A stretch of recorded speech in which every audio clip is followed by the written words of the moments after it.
Assalamualaikum warahmatullahi wabarakatuh. Halo semua. Perkenalkan, nama saya Mudrikatul Kamaria, NIM 210101C086, kelas TI 3C. Saya dari jurusan Teknik Informatika. Jadi di sini saya akan menjelaskan tugas tentang pengertian CPU, fungsi CPU, komponen-komponen yang ada pada CPU, dan cara pemasangannya, yaitu UTS sistem operasi. Yang pertama, saya akan menjelaskan pengertian CPU. Jadi, CPU itu merupakan singkatan dari Central Processing Unit. CPU adalah perangkat keras atau hardware.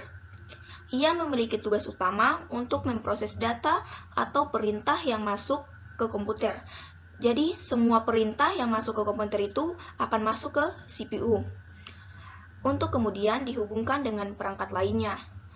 Itulah mengapa CPU disebut pula sebagai otaknya komputer. Oleh karena itu, CPU disebut juga sebagai prosesor. Selain memproses sebuah perintah, CPU juga mengatur jalannya sebuah program atau software yang ada di dalam komputer. CPU bertugas untuk menerima perintah serta mengolah data. Cepat atau lambatnya kinerja dari sebuah komputer cukup ditentukan kualitas dan teknologi dari CPU yang digunakan. Untuk fungsi CPU dalam perangkat komputer,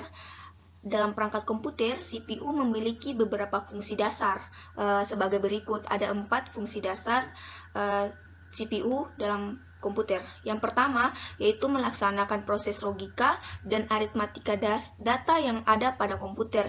Untuk yang kedua, mengatur kerja perangkat keras dan perangkat lunak komputer. Untuk yang ketiga, mempercepat proses pengolahan data pada perangkat komputer. Untuk yang keempat, memproses seluruh data yang ada dalam perangkat komputer. Selanjutnya yaitu komponen CPU pada komputer. Komponen-komponen CPU beserta fungsinya itu sebagai berikut. Untuk yang pertama, casing CPU. Jadi casing CPU ini seperti ini teman-teman. Iya, yang ada pada gambar. Saya akan menjelaskan tentang casing CPU. Casing CPU itu biasanya terbuat dari plastik dan beberapa juga itu ada yang terbuat dari besi atau stainless dan lain sebagainya. Casing ini berguna untuk melindungi berbagai komponen-komponen yang terdapat dalam CPU, tentunya untuk lebih melindungi dari debu, panas, air, atau hal-hal lainnya yang dikhawatirkan dapat mengganggu kinerja CPU itu sendiri. Selain itu, casing juga berfungsi sebagai tempat kita meletakkan dan memasang berbagai komponen seperti motherboard, power supply, optical disk drive, hard disk, dan masih banyak lainnya. Motherboard ini merupakan sebuah papan sirkuit tempat berbagai komponen elektronik dan komputer dipasang dan bisa terhubung satu dengan yang lain. Adapun komponen-komponen yang menjadi bagian inti dalam motherboard ini adalah prosesor, sound card, video card, hard disk, dan lain sebagainya. Jadi teman-teman, motherboard ini seperti yang pada gambar ini. Motherboard juga berfungsi sebagai media penghubung untuk setiap komputer agar dapat saling berkomunikasi dengan komputer lainnya. Selain itu, setiap motherboard memiliki acuan spesifikasi yang berbeda-beda. Misalnya, spesifikasi prosesor seperti apa yang dapat tertanam dan didukung motherboard itu, dan seberapa besar kapasitas maksimal RAM yang didukung oleh motherboard tersebut. Hal ini mengartikan bahwa tidak semua motherboard CPU itu sama, serta tidak dapat sembarangan juga memasang setiap komponen di motherboard. Sebab apabila tidak didukung, kemungkinan komputer tersebut tidak akan terbaca oleh perangkat komputer yang ada. Selanjutnya yaitu prosesor. Prosesor salah satu komponen inti yang terdapat dalam CPU komputer. Sebab jika tidak ada prosesor, kemungkinan perangkat komputer tidak dapat bekerja sama sekali. Oleh sebab itu, banyak yang menyebutkan bahwa prosesor adalah otak dari komputer. Semua proses maupun perintah akan dikerjakan pada prosesor meskipun masih dengan bantuan komponen-komponen lainnya. Maka demikian, semakin tinggi kecepatan suatu prosesor, maka semakin cepat pula komputer dalam memproses berbagai macam data. Namun, perlu diingat, performa tersebut juga sangat bergantung dengan bantuan RAM dan hard disk. Jadi, prosesor itu seperti pada gambar. Selanjutnya yaitu kipas prosesor. Komponen yang satu ini merupakan sebuah perangkat yang dikerjakan untuk membantu kinerja suatu prosesor. Kipas prosesor berfungsi sebagai pendingin dan menjaga agar suhu prosesor tetap dingin dan stabil. Hal ini bertujuan agar perangkat prosesor komputer kita tidak cepat overheat ataupun rusak. Untuk yang selanjutnya ialah RAM. RAM atau Random Access Memory merupakan salah satu komponen yang terdapat pada bagian unit CPU. RAM juga memiliki kedudukan yang penting bagi perangkat komputer. Pasalnya, komponen yang satu ini bekerja sebagai tempat menampung data sementara yang telah diproses oleh prosesor, sebab dilanjutkan pada komponen-komponen lainnya.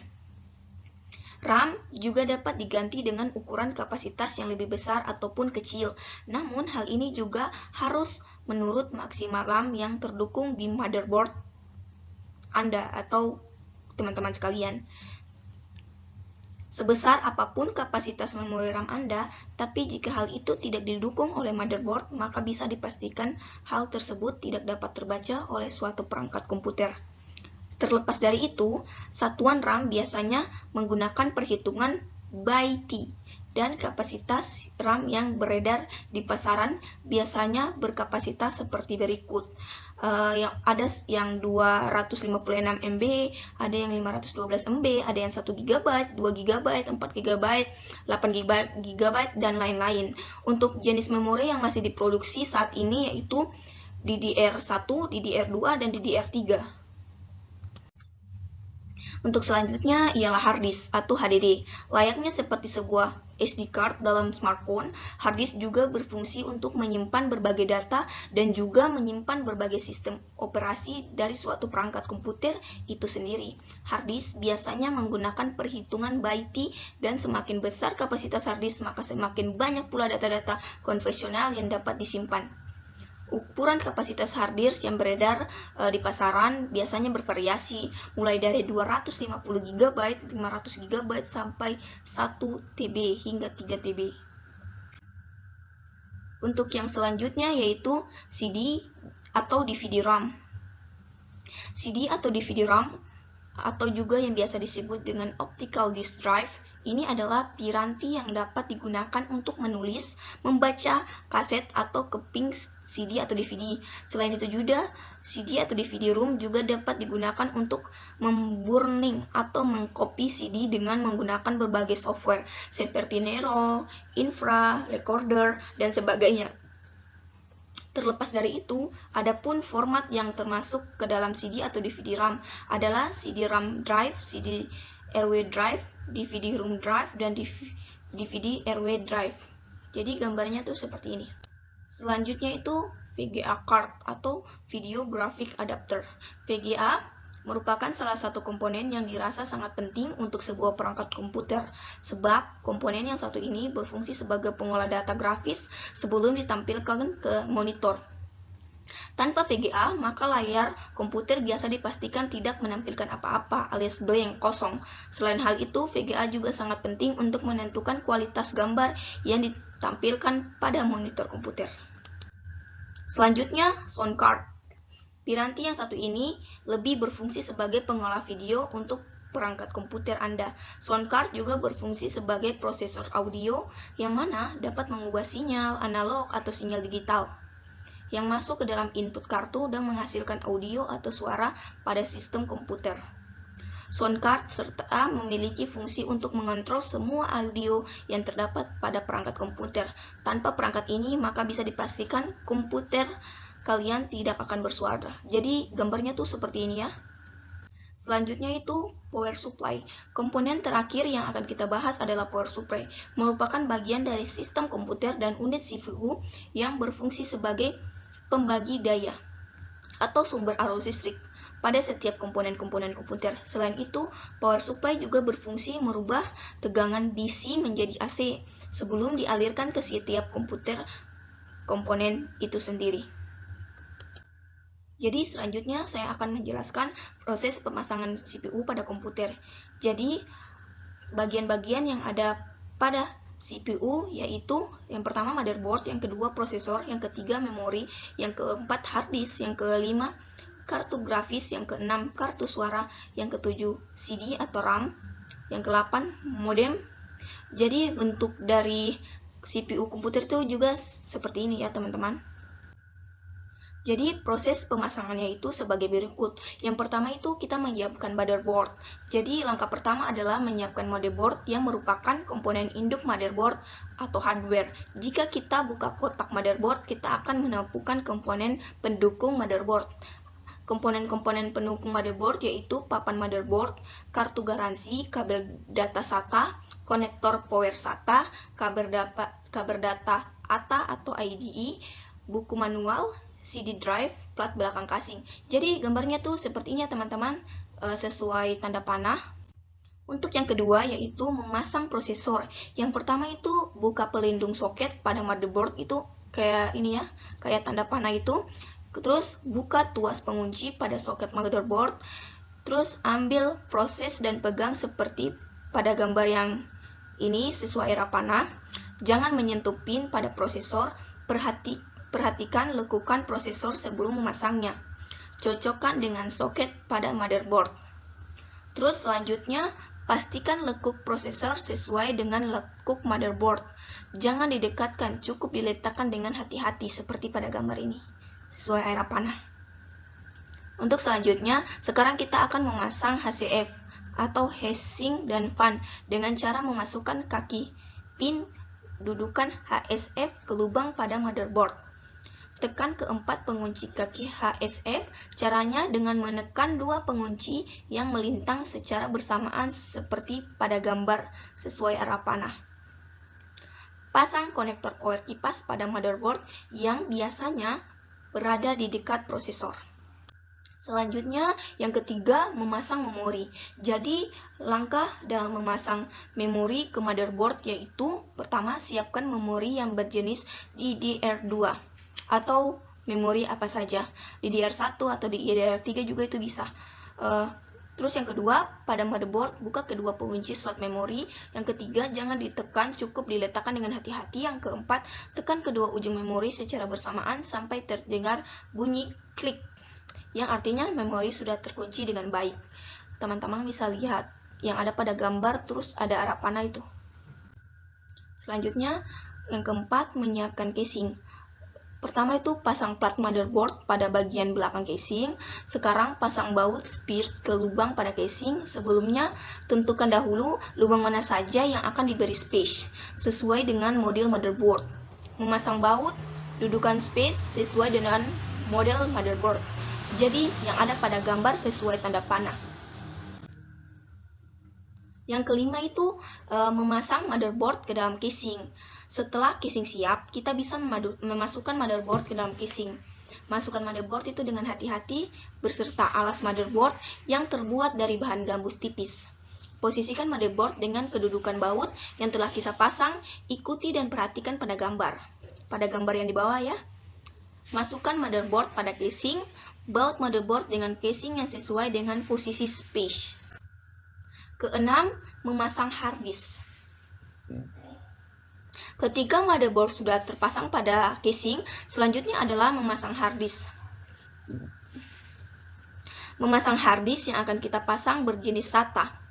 Siapkan hard disk dengan jenis SATA, masukkan hard disk ke salah satu tempat di dalam casing, posisikan hard disk dengan posisi lubang baut seperti gambar, sehingga kita tinggal membautnya. Baut hard disk dalam casing, jadi sesuai gambar pada arah panah ini. Selanjutnya, menyiapkan kabel konektor poin hard disk SATA, memasang konektor poin ke power supply, hubungkan konektor hard disk dengan konektor power supply, memastikan konektor sudah terhubung dengan baik, memasang konektor poin ke hard disk, tancapkan konektor power ke port power hard disk, menyiapkan konektor data hard disk SATA, tancapkan kabel konektor ke port SATA pada motherboard. Setelah itu, tancapkan pula konektor data ke port data, pastikan kabel konektor dan konektor data terpasang pada gambar. Yang ketujuh yaitu memasang CD atau RAM. Setelah hard disk terpasang, kita bisa lanjut dengan memasang CD RAM. CD RAM akan kita pasang berjenis combo yang bisa membaca keping video dan menuliskan ke keping CD. Siapkan CD RAM, atur jumper untuk mengatur identitas CD RAM master atau slave.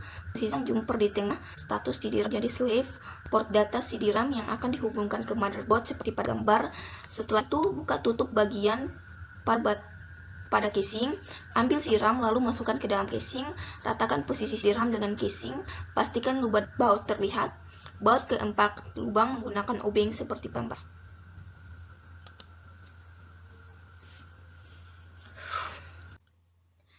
Selanjutnya, siapkan kabel ATA atau kabel IDE untuk menghubungkan CD-ROM dengan motherboard.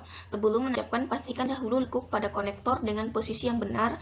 Tekan dan pastikan konektor terhubung dengan baik. Ujung kabel lainnya, tancapkan konektor ke port data pada hard disk. Tekan dan pastikan konektor terhubung dengan baik. Ambil salah satu konektor power pada power supply, samakan jenisnya lalu pasang. Sebagai patokan, kabel power warna kuning diposisikan paling pinggir. Tekan dan pastikan konektor terhubung dengan seperti pada gambar. Nomor 8 yaitu memasang modem. Setelah CD-ROM terpasang, selanjutnya adalah memasang modem. Modem yang akan kita pasang berjenis dial-up. Dalam paket pembelian modem, selain modem juga diberikan kabel sambung ke telepon dan CD drive. Jadi seperti pada gambar yang ada tanda panahnya itu yang putih-putih. Selanjutnya, lepaskan tutup plat bagian belakang casing, pasangkan modem di slot PCI pada motherboard, tekan sampai posisi modem mantap di slot PCI, baut modem supaya tidak terlepas dari slotnya. Untuk yang ke-9, memasang kabel power. Selanjutnya kita akan memasang kabel power motherboard. Motherboard pada umumnya mempunyai dua buah port power, port untuk konektor 24 pin dan port untuk konektor 4 pin yang lokasinya berada di dekat prosesor seperti pada gambar. Pasang konektor power supply ke port pada motherboard, tekan dan pastikan konektor terhubung dengan baik. Memasang konektor power 4 pin ke motherboard, pasangkan konektor power 24V dari power supply ke port pada motherboard, tekan dan pastikan konektor terhubung dengan baik. Untuk yang ke-10 yaitu memasang port panel. Jika kita perhatikan, bagian depan casing terdapat tombol dan port yang mudahkan kita dalam penggunaan komputer agar tombol power, tombol reset, port USB, port audio, dan lampu indikator dapat berfungsi dengan baik.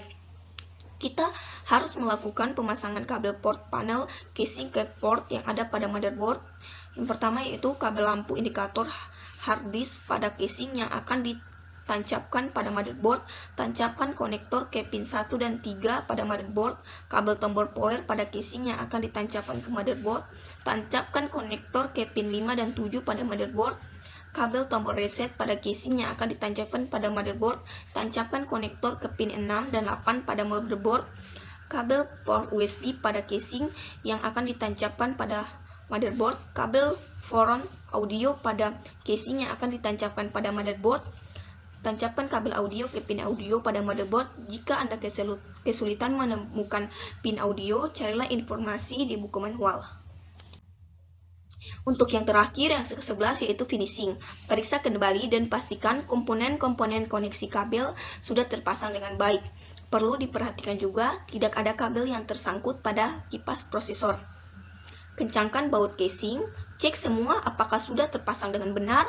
Merakit komputer telah selesai. Sekarang kita ambil monitor, mouse, dan pasang pada bagian belakang casing sesuai dengan gambar yang telah saya kasih. Pasang wayar-wayarnya menurut buku panduan. Selamat mencoba apabila ada yang salah. Mungkin cukup sekian dari saya. Mohon maaf apabila ada kata-kata yang salah, kalimat yang terlalu cepat. Saya mohon maaf. Terima kasih semua. Bye.